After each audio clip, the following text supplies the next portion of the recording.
Hey guys, this is Northville Tech. In this video, we are going to learn how to change your email address on Chicme. We will also put our affiliate link in the description below for various Chicme deals. But if you already have an account, just go to the website chicme.com.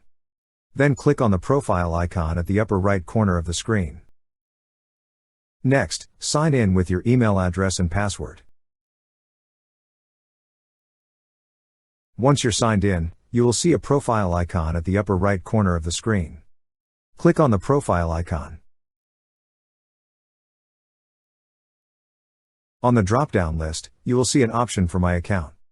Click on My Account. Under Personal Center, you will see a section for My Account.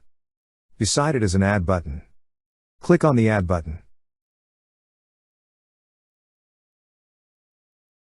On the sub-menu, you will see an option that says Change Email.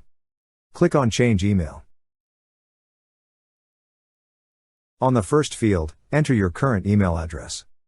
Then on the second field, enter the new email address you wish to use. After entering, click on the Send button. Then a verification email will be sent to the email you provided so that you could confirm it. That's how you change your email address on Chicme. Thank you so much guys for watching, and if you have not yet subscribed to our YouTube channel, please subscribe to our YouTube channel as we create tech videos almost every day. Also check out our website northvilletech.com for great tech articles, and our recommended resources in the description below for various sign-up bonuses.